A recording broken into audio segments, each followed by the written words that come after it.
dapat shift baru. Tapi sayangnya shift yang didapat sama Sinta sama si Ida ini beda, Wak. Sinta dapat shift malam jam 7 malam sampai jam 7 pagi. Ida dapat shift pagi jam 7 pagi sampai jam 8 malam. Otomatis mereka udah nggak bisa berangkat sama-sama lagi ya kan. Dan jujur Dad, waktu aku tahu aku dapat shift malam, apa nggak makin takut aku? Orang sebelumnya bareng sama si Ida, aku masih kepikiran aku mau resign kok karena sering diganggu. Apalagi sekarang aku harus kerja sendirian malam pula tanpa si Ida. Cuman kalau dipikir-pikir lagi, aku juga butuh Nat kerjaan ini ya.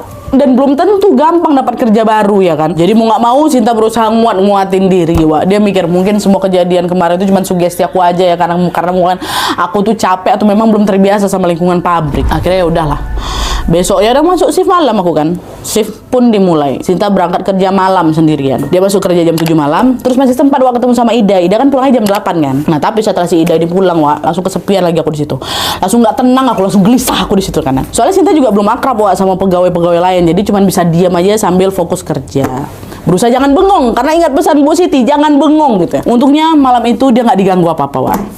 Nah, karena belum terbiasa begadang aku, Nat, aku jadi gampang ngantuk. Sampai jam 3 pagi, aku mau izin cuci muka dulu di toilet. Karena sebelumnya nggak terjadi gangguan apapun ya kan, dari jam 7 sampai jam 3 aku nggak kenapa-napa ya kan, baik-baik aja. Berarti aku tuh, Nat, jalan aku sendiri ke toilet, ya kan. Nah, pas dia lagi jalan ke toilet, Wak, datang lagi sosok tuh dia. Dekat tangga toilet, Wak. Bahkan kali ini dia nggak cuma diam, nggak cuma lambe-lambe ya.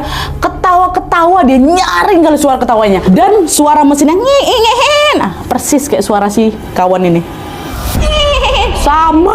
Diam aku kunci badan aku di situ. Terus nggak lama nggak hilang dia. Dia macam ngedekat, cium bau amis busuk kali dari itu tuh, dari si sosok itu. Makin lama dia dekat, makin sesak dadaku, pingsan aku langsung. Bangun-bangun Sinta udah ada di klinik pabrik, dan pas tengok jam udah jam 5 subuh. Artinya ada 2 jam waktu si Sinta ini pingsan ya kan. Di situ Sinta udah dikelilingin sama banyak pegawai di sana. Salah satu dari mereka nanya, "Kok kenapa, Dek? Belum terbiasa kok shift malam ya?" Kata kayak gitu. Di situ aku nggak berani jawab, Nat, selain takut sosok itu datang lagi nanti dipikir aku nih kayak MPO aja nih, anak baru bertingkah ya kan. Padahal enggak, aku cuma iya aku capek aja Bang, capek aja.